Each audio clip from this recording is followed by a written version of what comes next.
Disclaimer: the views and opinions expressed in this talk show are those of the individuals appearing on the show and do not necessarily reflect the views of the Investigator TV.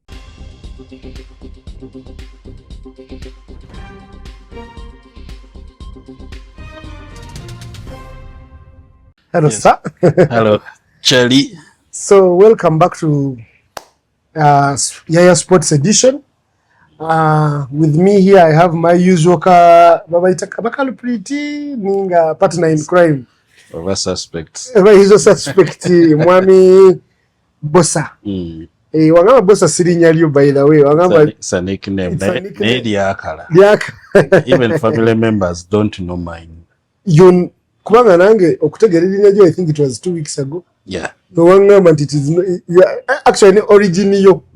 Okutegeera nzozo nimanyi omusajja wa wano e Uganda. Kumbe toli wa wano. So abadde baffe tubebaza okukomawo ku sport show yaffe.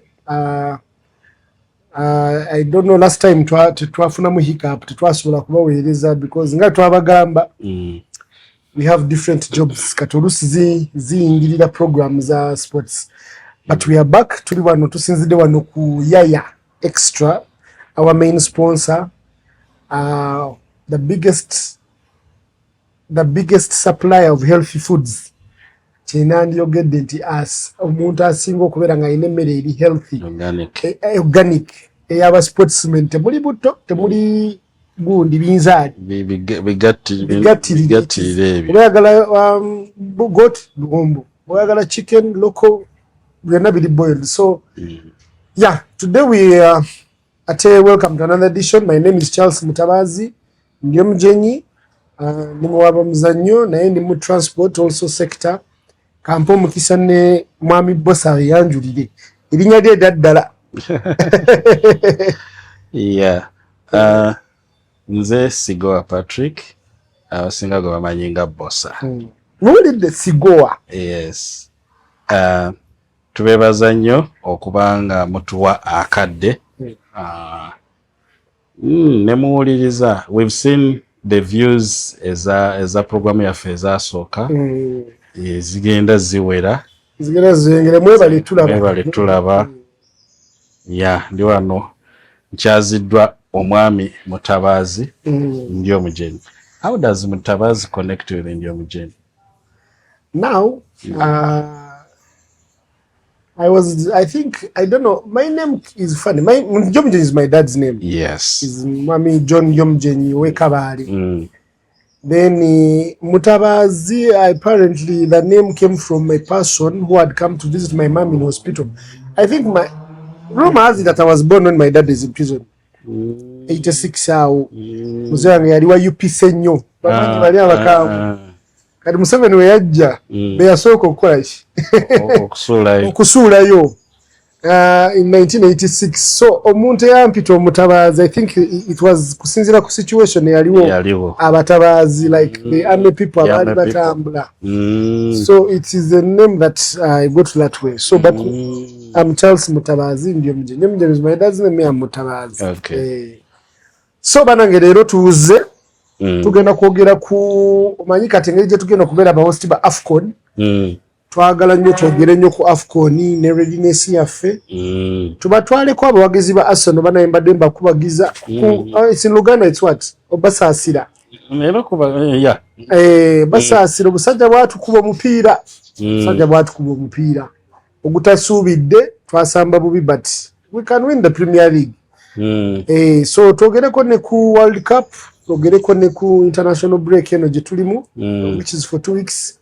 How can teams improve? Which teams are going to improve? Yes. So, dear viewers, mukulike eyo mu kisiibo abasiraamu. Tubakuliseyo mu kisiibo kyammwe munange. Mwe bali kusiiba, Katonda abawe bimwagala. Assalamu alaikum. So, Mwami Bossa. Tutandikire ku ekikopo kya Africa. Lwaki Africa teko wakuswala? Nze Africa simanyi lwaki abazungu nabakuba mudde ebituli da nga tukyali ku mulembe gwa Isaya because that's when I started understanding football. Isa naddala yatunyigiriza nnyo ffe Uganda. Lumu yatulemesa n'okuyitamu okujjukira 2010. I had that rumor. Nga we had a better head-to-head advantage over Angola. Sebo Isa Yatu decided with these people decided to go difference ye jokola. So nga take CAF and FIFA bagendera ku head to head. We had beaten Angola here 3-1. Angola waabwe nzira tukoze 1-1. Na tulemesa. Na ate ono kiyakoze ate kyamulabisiza. What everyone had hope in this current regime. I think Motsepe, the problem is, I think he's more of a politician. Simuntu yachuka ayagala nnyo ebintu kubanga I see him relaxing nnyo mu president kulembeze begwanga. He's aba yerabide nti mukulembeze wa ndoza lwakuba businessman ndoza ekyakikola afunemu ne kasente kuwa business ze mileage. Yes, I think checho kati ekintu ekyo kyatuukawo neewunyiza Africa. Because they are all African countries. Mwandi tudde ne mugamba Africa tujja kuswala mu maaso g'ensi yonna.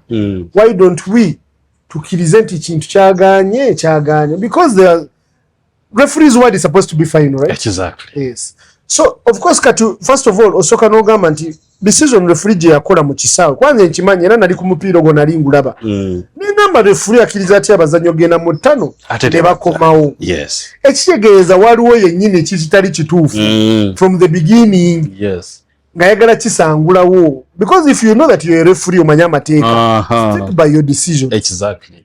If you allow the players to go out and then close the game ekikopo bakiwe Morocco yalinga atuziza mu firimu eno Escape to Victory.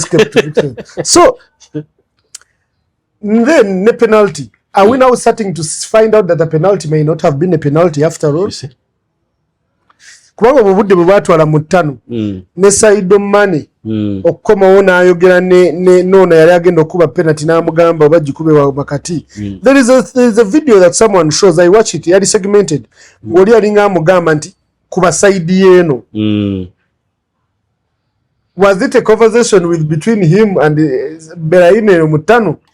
N'agamba nti ka penalty kagende wano because now the whole final must have been a fiction. Okuva ku 80th minute kyeka twali mu film. Ndoza Sadio Mane in fact kyenamwagalako mu mpira he showed that he was a true leader. In fact him was forwarded as the best personality ahead of the coach. Kuba coach yagamba abantu abaana baveeyo. Sadio Mane n'agamba no. I think he was tipped by Haji Diouf. To doing that kyali kijja kosa eggwanga. Mupiira ogwo yes n'empiira egiddako. First of all penalty yali kyennakuba. Penalty yali esobola okukwatibwa ate nga bwe tumanyi ekigolkipa kyabwe bambi kikwasi kya penalties. Okay.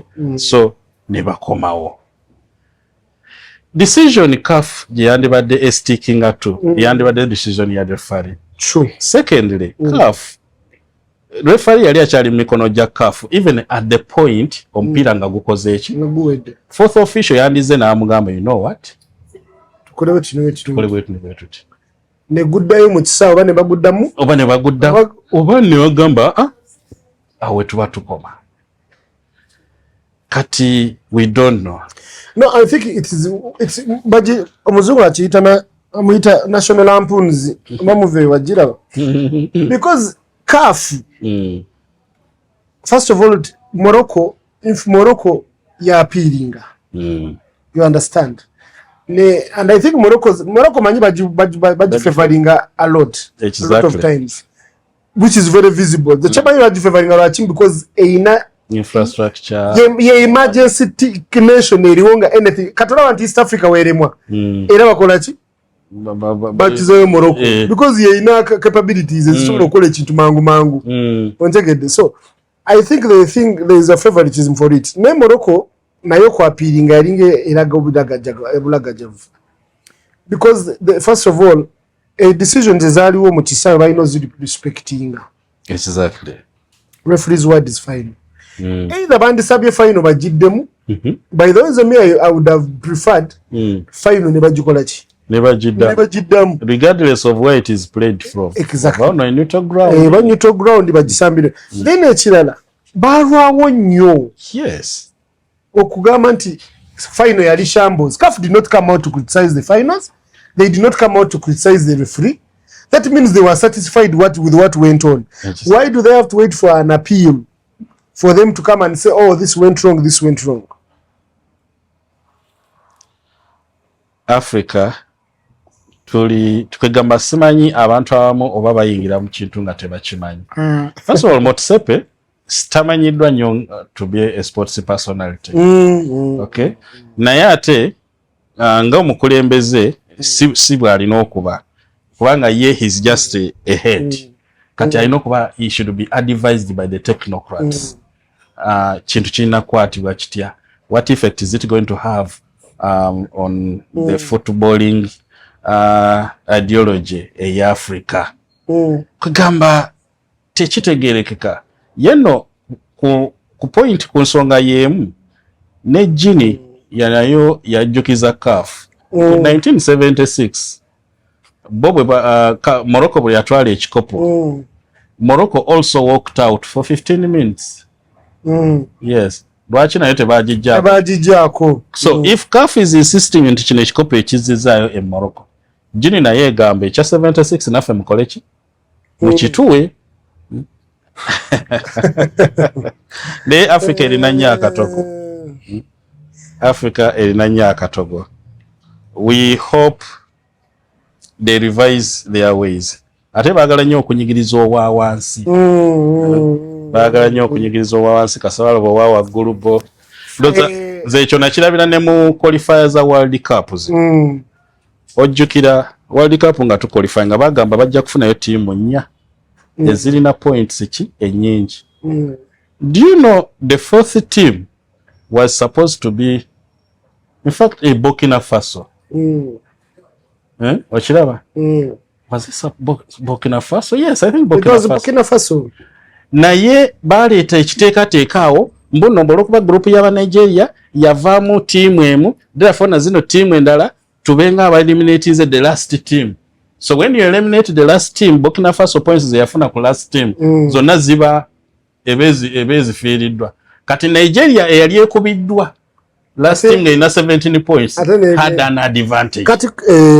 Kati ebintu ebimu babikola nga bagala popularity ku event. Exactly. Balaba Nigeria butoka flying nga ku African kiba kikosa send. Kubanga Nigerians watch the games. Beba ina vibe. That's true. But still they failed to go through. Exactly. So ekintu ekiriwo kiri fane AFCON yo. It was an embarrassment. All in all. Naye kati tuvuddeyo kati wana Uganda, going back to our country Uganda. Uganda tuli kuki? Uganda tukyali beba.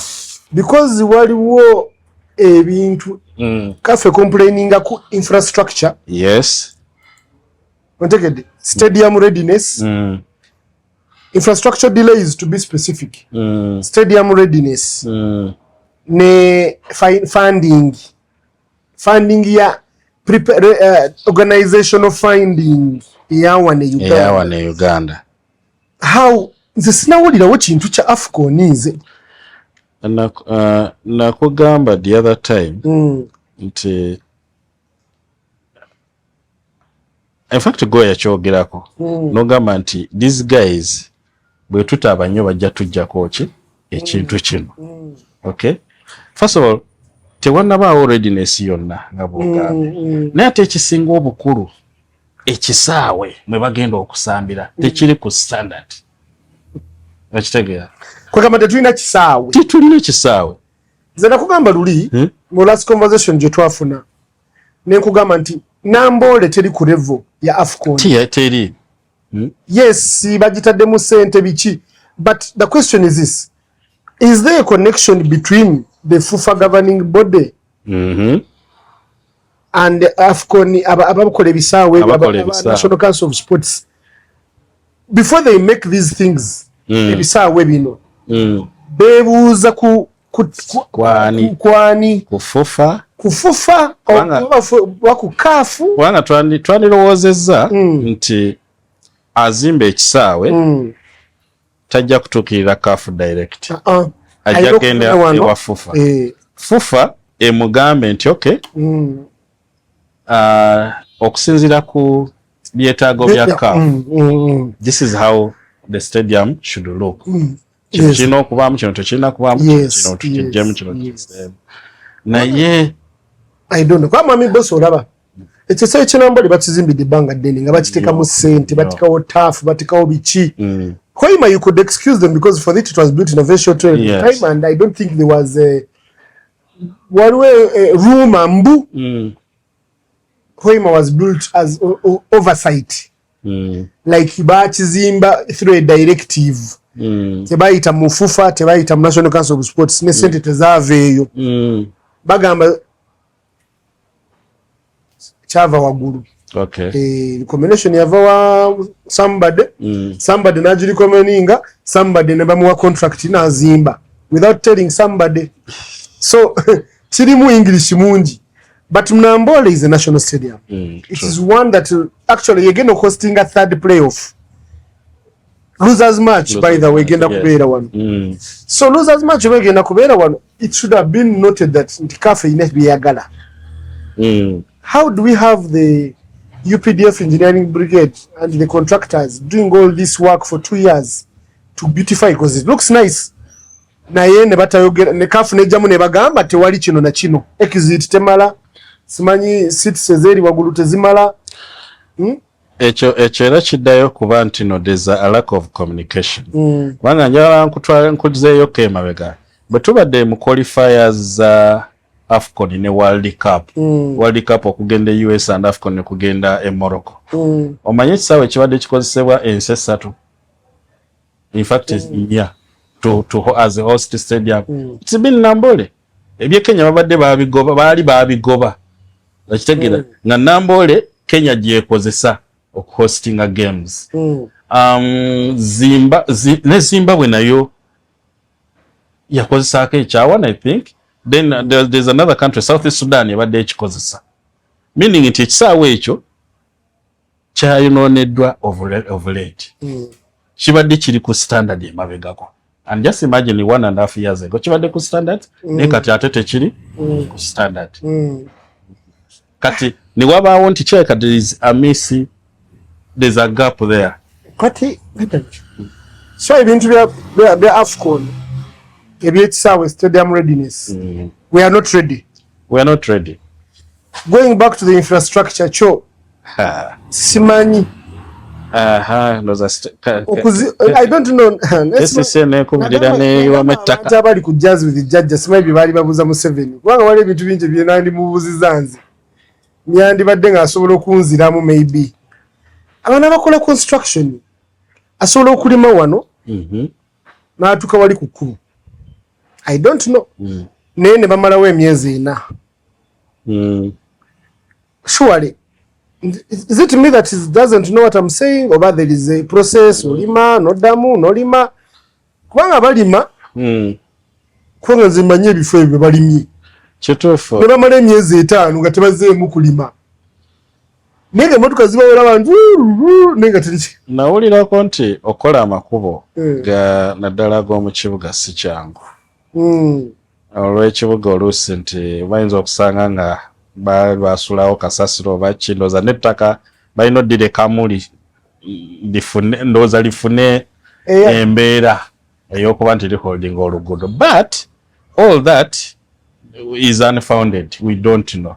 Twandirowoozeza nti with modern technology buli kintu kyandibadde kikola kisoboka. Modern technology weesanga nti ekintu ekyandibadde kati nja kugerezaako ekya I think it's waliyo wine ono akolebwa France nti bayinza okuba bamwetaaga omunywa mu myaka 15 but because of modern technology bayinza omukola leero era ne bamunywa leero naye ng'awoomanga amazeewo emyaka 15 so ndowooza abantu baffe tebafuddeeyo ate omukulembeze teri amunnyonnyola bulungi buli mu kintu kino nga okikwanaganyiza ne tourism.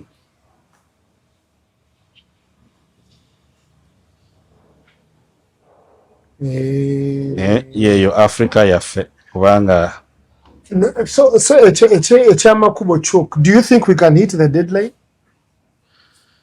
Amakubo, or we are looking at CAF cancelling or postponing AFCON this 2027? If of course I believe with this inspection CAF CAF inokuba toward the deadline. Bwebanga deadline iyo tebeatingidwa, then certainly we are losing it.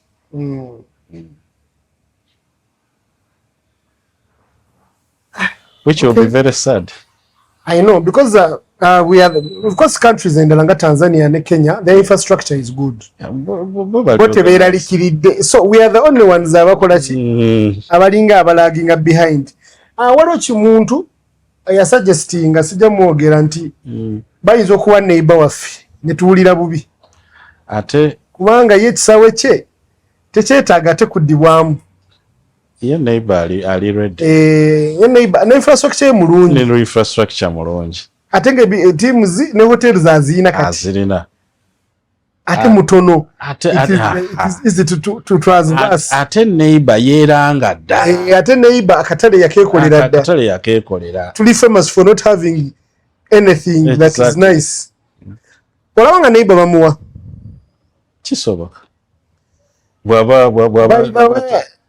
ataddeyo kubanga abalabi fe abalungi neighbor waffe manyi tumwagala naye tetumwagala oluusi kubanga first of all mixed feelings about our neighbor okubuuka okuva ewa neighbor okudda TZ dakika 2 dakika 45 ku to 1 hour. Yes. Okuva one neighbor okudde Nairobi era nawo kumpi. Kwegamba we are seeing Uganda losing this if we are not ready by a certain time. Have we had kati anyway tulina ba minister balayire possibly naye ze Museveni muno obudde bwali mukwe ngali mukwegala yandibadde aloza ku sports because AFCON ejja kuleta ebintu bingi nga we twakyogera ku sports tourism ejja kuleta ba investor abantu bajja kujja abantu ab'amaanyi nga baagala okulaba emipiira. You understand? It's going to showcase us in the world. Exactly. You understand? It is a good time. Waka Uganda tagala ku investing mu bino ebintu. Uganda sola kwata $1 million 10 eziteeke ku BBC oba eziteeke ku Gundi Range oba kula yakalango ku CNN. Nasembayo kiraba 20 years ago. Kati to depending ku sports kubanga luli netball yakitukolera when netball was doing well and netball went on its own. Yes.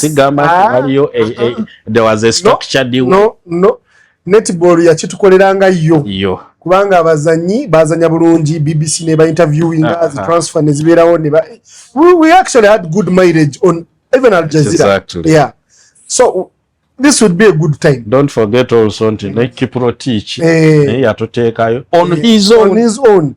Then Chiputegei came on his own. Bobi Wine ja reflecting nani wanendoza ndi Museveni time eno yandibadde agikolesa okuba ng'ajjawo erinnya ebbyeru tulina because at the end of the day when these people come into our country ne bagiranga nnungi ye feedback gibawa eri tourism nekula ne badona abali bagano tuwanga sente ne bagamba tebalina buzibu katukole ki katubawe sente. I think it's don't blame judges. It's the people around him. Jukira obuzibu nabo abamuli around nabo bali mu kafubo bananonda tebanonde ebintu bwebityo. Okay. Naye ate nze nandirowoozezza singa oba oyagala bakulonde then kino kyekiseera ekituufu okuba nti owaayo amagezi amalungi oba ozanya ekintu ekinakola ki ekinakuleetera okuba nti ojjukirwa eggwanga. So bad advisors bebakyamu nga minisita gwe wayogerako. Yes. Minisita tetumanyi kikyaliko. Simanyi oba yasambako ne ku mupiira oba yagukulirako. Omuzannyo gonna. Kati ekiriwo wano nze kyendowooza minisita wa sports ajja okuditamininga nnyo ekigenda okubeera mu maaso, because if we get back this man we will not achieve anything in sports. Nze nkubulira amazima.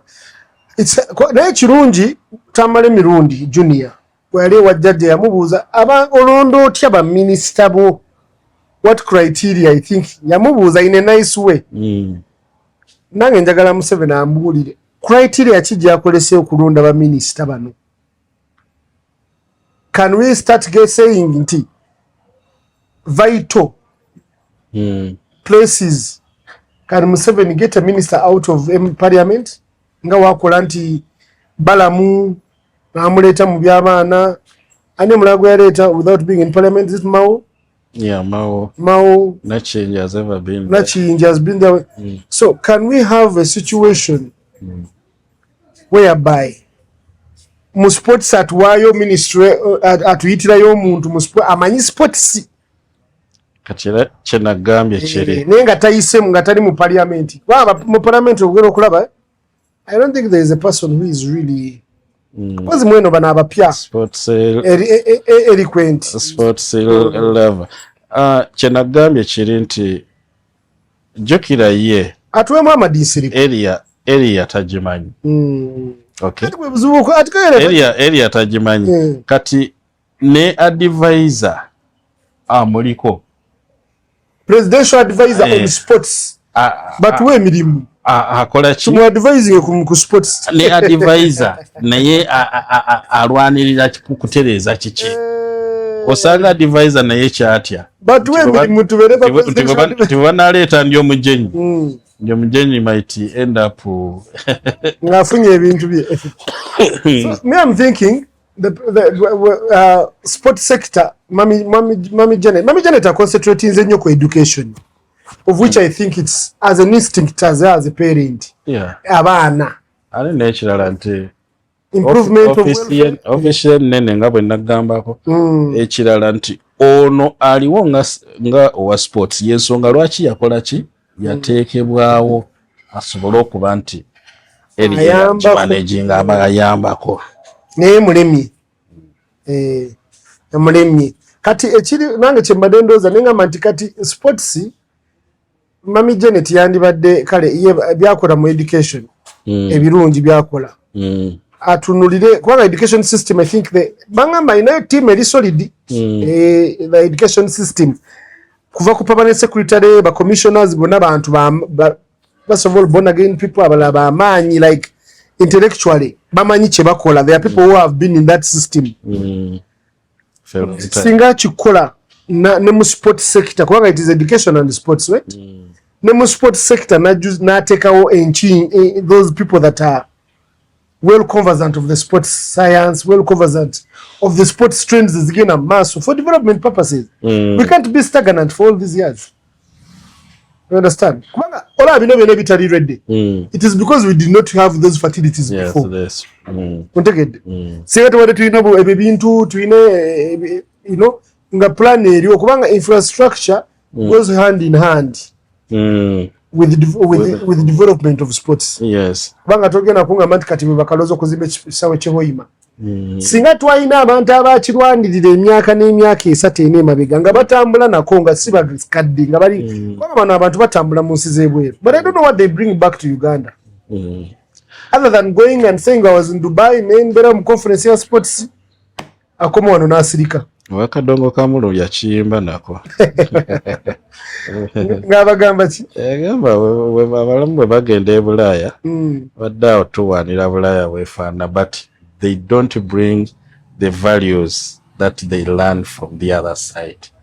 Kubanga ye agamba bwe bagenda e Bulaaya balaba nti Bulaaya ekuuma archives. Nti baali balina n'akakumbi ke baakozesanga, I think like it should have been over a century ago. Nga bo bakalina balina n'amaato amakadde agedda ekitali wano ewaffe. So katugamba ekyo kintu katulabe engeri gye tulabe what is going to happen. Ndowooza ekyo tuyinza okivaako katukibalekere. Wali ogambye okwogerako ne one National Council of Sport. Nagezaako, but he has been not well. So he has not given me time. Naye is update tugenda zikola, of course. Okay. Tumanye ekigenda mu maaso and why we can get the picture. Kubanga I think okubuuza bano abantu kijja tuyamba okubeera nga tufuna picture improve. So kuliko omupiira. Nze omupiira ogwo nagamba nti gwajjira mu kiseera kikyamu. Gwajjira mu kiseera nga twakamala okuwangula ttiimu nga 4 ez'amaanyi: Chelsea, Brighton, Everton, ng'ate owangudde naani ne Leverkusen. Interestingly, ttiimu ezo zonna zaayambala bbulu. Are you serious? Yes, Brighton blue, Chelsea blue, Everton blue, gundi Leverkusen ekyala yakyalira mu blue. Kale olaba mupiira gwa Arsenal I was really disappointed. First of all, I'm a football lover. Njagala nnyo mupiira. Oguli entertaining. Nze kyobola nkugamba teta newawangula ekikopo singa Katonda amutujjako n'agenda bwati. Then we can go back to playing entertainment football. You can't have a team of Arsenal's caliber ngesamba omupiira gwa defensive. Chetof. You can't. My mistakes ziyakola ziri za amateur. Hinkapa afunye yellow card. Amuleseeyo. Bachakala Hinkapa is ali aggressive defender. Amakinga kunyama ku yellow card yaita sola getting close to Semenyo. Semenyo is the best winger in the Premier League. How do you make a mistake like that? Yabonye musajja, in other words, he cannot get close to him because alimuchi aina red card, aina yellow card, you might get a red. That means I know kugama Trossard ajamu doubling. Trossard kolo yali Stuart yalina fit enough because he did not show anything to show that he was fit. Nandi subide nti yandirese ne Martinelli for that game. Awe pressure ku Semenyo. Aberenga Semenyo adifire wanga omuntu waba otadde winger. Ali press adoka. Era Guardiola jagamba ono togenda nnyo n'olekera ono. Kwa Martinelli ya 1-on-1 mulungi. Onchekere Trossard is more of an intelligent player. Ajja holding omupiira akube pass. But a direct winger. Ne coach we yennyini yabivaako. Guardiola takyasambisa ba inverted wingers. Asa ayina Semenyo wano, ayina Doku wano. Ate baatubonyabonya. Njagala okkirize. Chetof. So omupiira gwasamba gwadda. Okupossessinga biti, he is making the team look like lumpens. Ate kyebadde nkugamba nti teyamanya ttiimu gyagenda kusamba. Wanze nja nkubuulira wanali nkikugambyeko saagala nnyo okusamba ttiimu nga ebadde on a losing run. Jukira baali baakakubwa. All that is superstitious. It's not supposed to be at Arsenal only. That's it. Why does Man City go 10-15 games seasons neziguba zonna? Anti sanga teams zibadde ku losing run. It is not that. Mulekere okwogera ekyo ekintu. I don't know why people bring that. Team yabadde losing ejja kuba. No. You have a better team. You have a good team.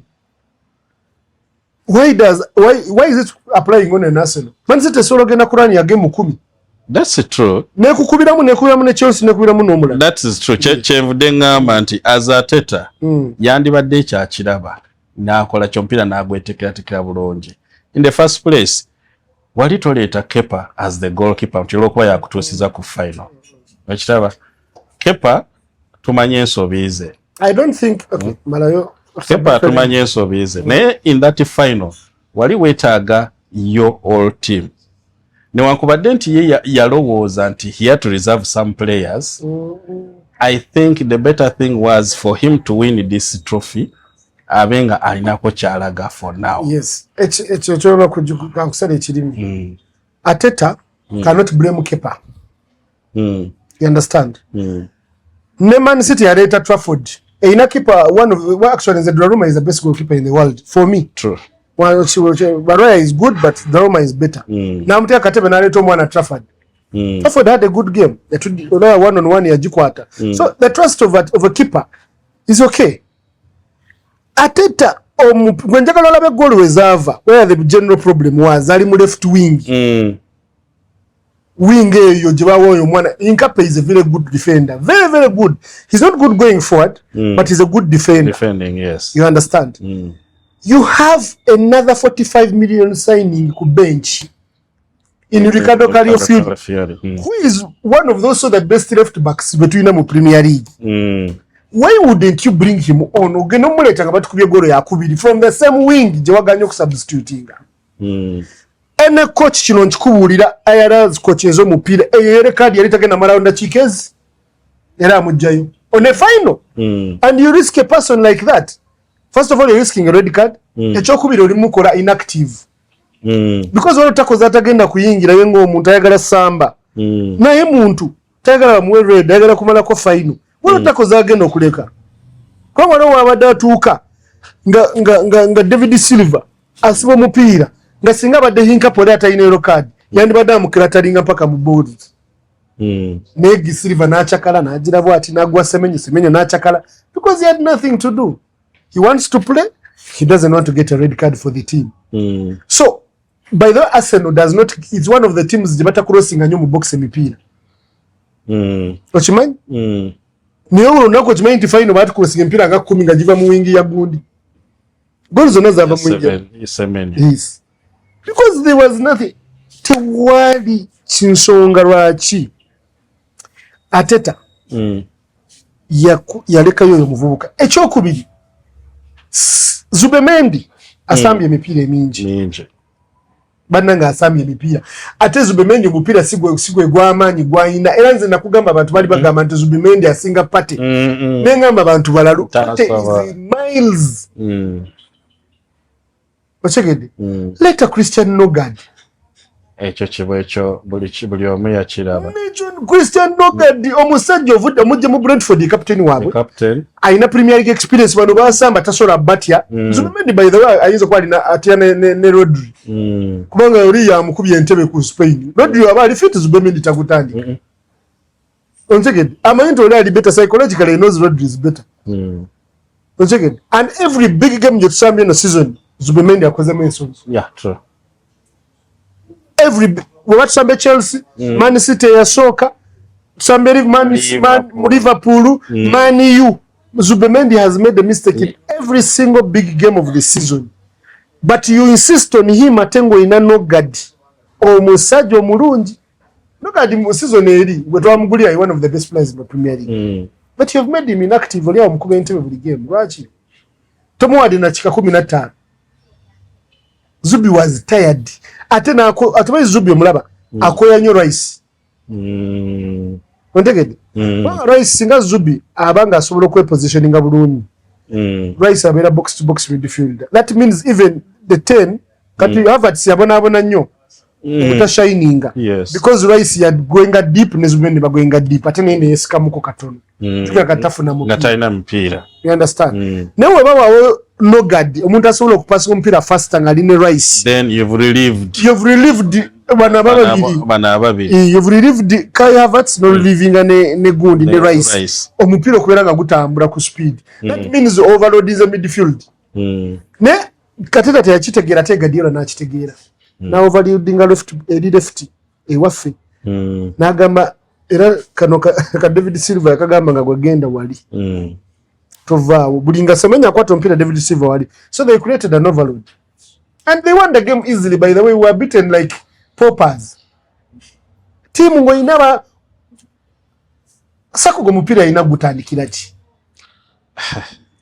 nga abantu Madueke mu mupira tali mu nsobi gyali akoze Madueke zo mupira go bamulesema asambi nagamba abantu nti Madueke mulungi nnyo kwezo team ezo atata kufika ku bunkenke aziteka ku bunkenke but see Ateta prefers defensive players abayina defensive men ebyo nabikola kuba kimanyi nti Saka amanyo ku defending because he was a defender. Saka yali defender yali number 3 kati amanyi nti ayina mu instinct yokola kiyo kufulinga back tamulaba for his attributes of going forward. Neither is the time we no kutola game ku team, take the game to the team. Ndegede naye man ekintu kyagana, but me I blame the coach and Ateta is a coach mupira jona je tusambi ngojeko gwa Spurs abade anti football naye koli man anti football ndoza yo Spurs yo katonda yagitwanga kyakwa even the worst coach akuba Spurs nenga olaba Brighton inte tusamba ne mugende wagundi te musamba ne we don't kati kati chances ziri zichazo kubolaba ku Bournemouth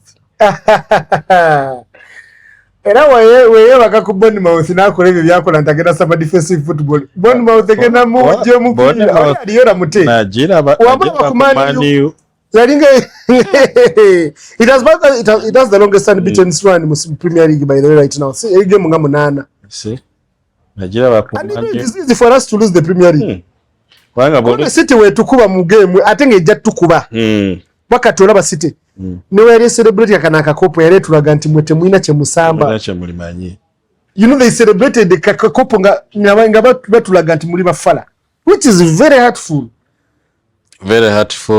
especially if I see if each time I see man like David Silva celebrating my again na gamba ever since I came to the England I've never seen Arsenal winning, so I don't fear them, I fear only Liverpool.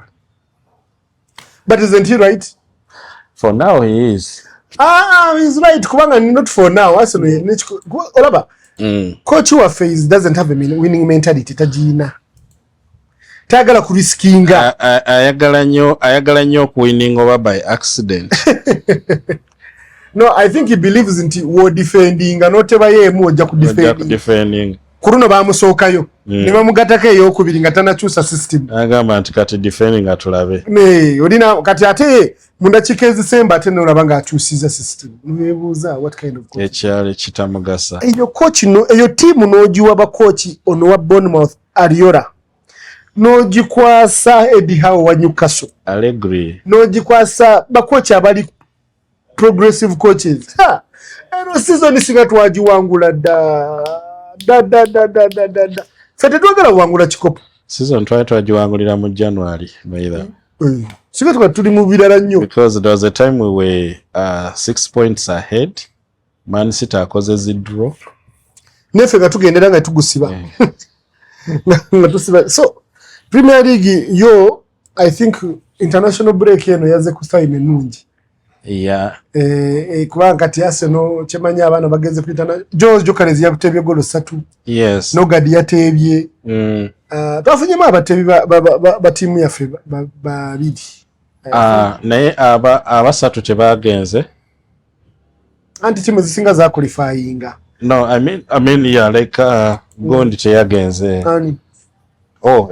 aba qualifying bali demoralized omanyika ati Saliba ne Gabriel I'm actually happy they did not go for these internationals. They are useless. So murani nje tuineno psychologically they no recovering fast. Yes, psychologically because they were disappointed in that loss. Tebagala kugira mazima netele yagala losing a final however small it is. No player kwange kye kikopo kyokka kikuwa momentum etwala ebirala. You cannot convince me Carling ekulemi mbwe katunulira nnyo Champions League. How? Timu ekukumi wano bagiwujja mukaaga ku ngeri Barcelona gyeteba mu goal. Barcelona ato yaki gutunula Madrid wano kyalekola Man City. Madrid teams are attacking goli mu defending. In fact ne team jinali nyoma omanyi personally had written off PSG PSG. My goodness. PSG team ndala.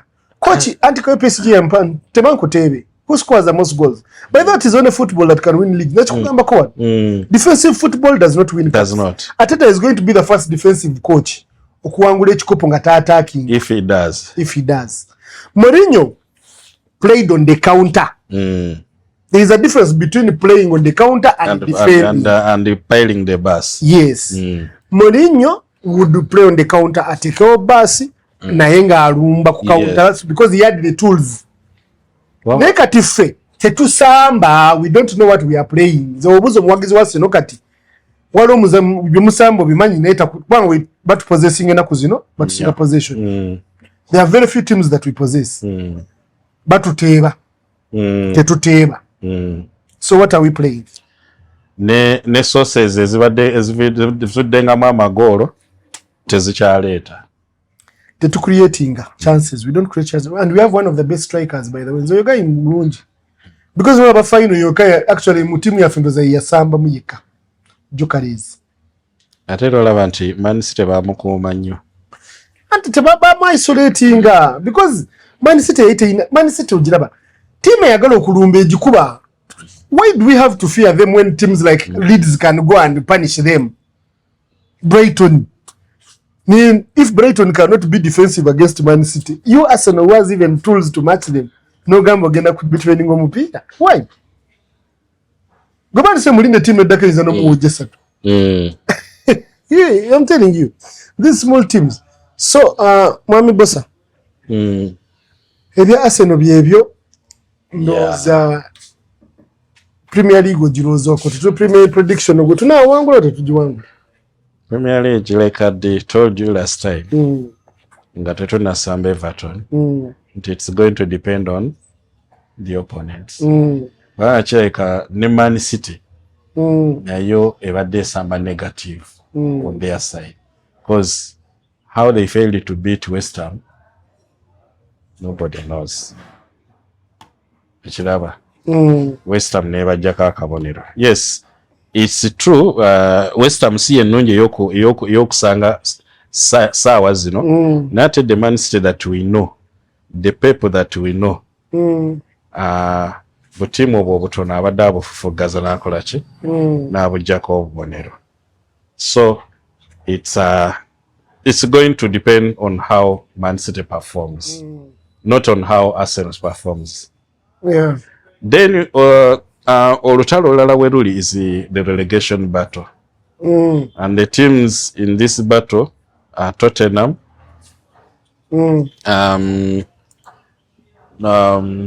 Burnley eyinza okuba yo Tottenham Nottingham. Ate bwe basisinkanye Nottingham yayisiza bubi Tottenham. Then West Ham eri waggulu awo. West Ham tetemanyi oba ekola ki ewona. Singa Arsenal baya kuwangula kikopo kyandibadde kirungi okugenda ku West Ham ku mpira ogusembayo. Ekikopo ekoze eki ekirina. Ne bwe neerinda last match. No, honestly, newe tunaba tusinga City obonero bubiri. Sijja kuba na suubi liwangula kikopo. Kubanga West Ham enoonya kukola ki? Enoonya kuwona. Anyway, so as we conclude, then okugatako nga tutuna concludinga. Waliwo n'olutalo olwo who is going to be number 4? How rugendo nyuma? Rugendo nyuma. Liverpool, Chelsea, Aston Villa eri mu kyakuna. Yes, abo nabalwanyisa. Man U erabika ng'ewonye. Kubanga nze I have a belief. Man U international break eyinza okuba egitaasiza kubanga drop bid zino oguddeko bandigikubye. Nze ndowooza Man U singa eba ekoze bulungi. By the form ya Man City egenda kufavoringa teams. Form ya Man City. Nemani eno sanga ezo timu zonna egenda kusanga Man City. Ate tegenda gisa yajimala ya mukuba naffe ne tukuba. Kati Man U nakusanga Liverpool esanga ne Chelsea. Actually, Bani is Samba Chelsea. No, Chelsea is Samba Man City next. Chelsea is Samba Man City. Nature, ko Man City genda ba ejja kuba Chelsea. Chelsea yazimbye bigere. Chelsea coach baba gwe balese abaga ali entertaining ne abajjamu kuba magulu. Nedi Chelsea signing aba defender babi. It has never signed the defender. Erimu project egula abana. Anti Chelsea bajibaninga kono gula abazanyi. Jukira abadde n'abasambi. By the Chelsea n'abasambi banji abali mu teams zenda. Nakati yatunze banji. Negoba nako, but what I'm saying, going forward they are good. But at the back they are terrible. They have a bad keeper, they need the keeper. Keeper yosira babubi bwenyo. Naendoza Obama is not good. Yes, okay, as a keeper is as good as his defense. But naye yengo omuntu wa mistakes zakola aina ali mistake prone. Si tali ku team ya France. Simo Spanish Sanchez. Mu France. Sanchez tasora kwanga mu France. Akakoze ngamanya gakrosinga mu France. Chelsea keeper mu France. Robert Sanchez. See Robert Sanchez. I didn't know, I thought he was Spanish. Teyava mu Villarreal. Robert yava mu Premier League. Nengambo kuva mu Premier League yava mu Brentford, I think. Yava mu Brentford, yava mu one of those. Brentford or Brighton, one of those. Ava mu timu chi. He's Spanish. Spanish. He's Spanish. So kwera mu France. Yeah. Spain ina bakipa banji mu Premier League. Ekitegeeza mubi. Sikubanga sikiwante ne ku timu ali ayaka. Fran Roy atagutandika. Mu Spain bali bayinayo oli coach wa Gwayagala bamita. Coach Biola abamita aine akanya ekinya. Wa Athletic Bilbao. Oh yes. Neze simulabawo. He's good. He's good. Chetofu. He's good. Keeper I only that is in a Obalo akubali mu team ate club zikeza ko mugula, but I don't know why he doesn't move. Naye ajja kubera nga Buffon ndoza. Bane Buffon yarwawo mu Juventus eyo. For 36 years over. Almost. For 30 years. Naye nga he was actually in my timeline. In my timeline. Sila ngo keeper amusinga. In my timeline. Because abalala aba before me. But I never saw a keeper that was better than him. Generally, Italy badenga ne ba goalkeepers abalungi. Buffoni Dino Zoff wa 82. Wa 82. But no keeper, no, it has legendary keepers. It has defenders and keepers. Boba Italy badeba nakati bayina ba defender. Never striker babula kati. Babula. Ina tonali. Singa jamu Arsenal nakwa Man City zimwesimbyemu. Kuli abamagala obukadde 10. Bajja nakubongeramu. Tonali. Ate bayina. Mupira mungi. Wasambirawo? Newcastle. Yeah.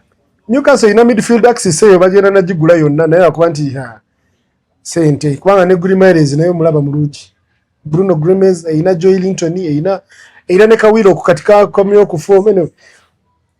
Generally speaking, I think the Premier League stretch je tugenda meja tunyumira.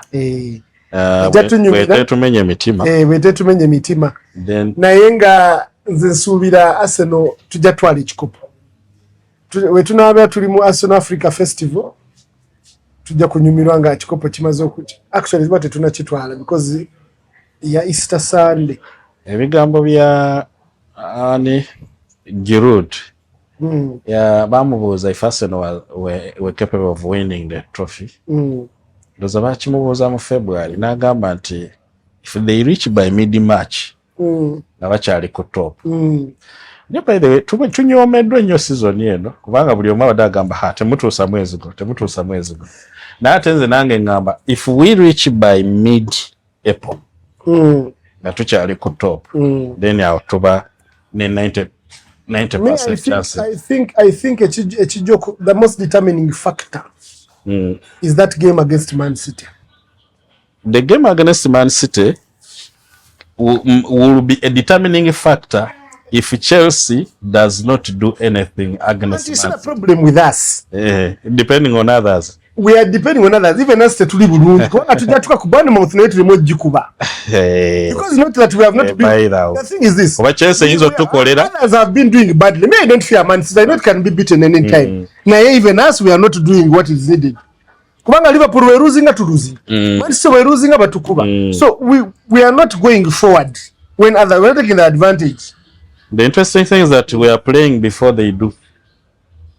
So if we play and win, we will be 12 points ahead. Tuli mu bigambo ngamba wali mu actual kyetusinga okutya. Ngamba mu actual. Ngamba mu actual. You understand? So tuli mu chichi tugenda mu maaso. Bano baluzinga nga naffe tuluzinga. Manange ndoza mwami Bosa time yeyo webali kujja kale sebo okubeera naffe ku sports show. Thank you for our viewers okubeera nga mutulaba mwene nga mutu. We are going to be available every Friday kuva na leero.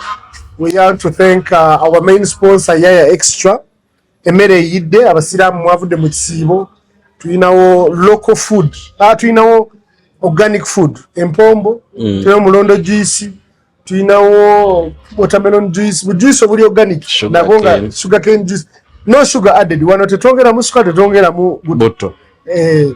So you are welcome. We are located off Kulambiro Road.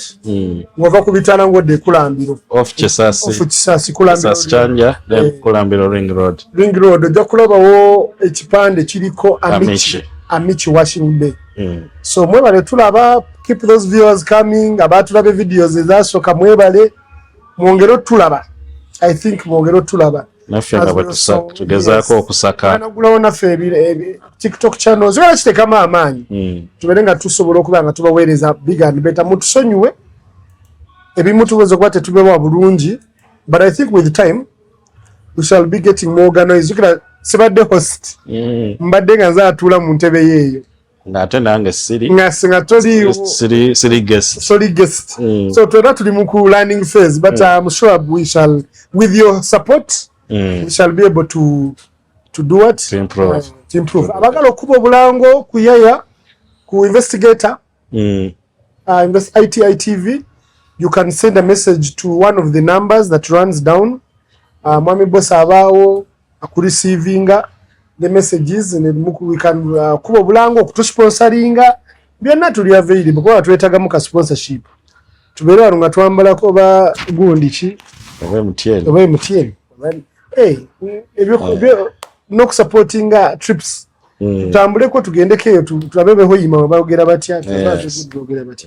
So thank you so much. I wish you a blessed weekend and a happy Easter, because it will be Good Friday. And I will not be around on Good Friday, unfortunately.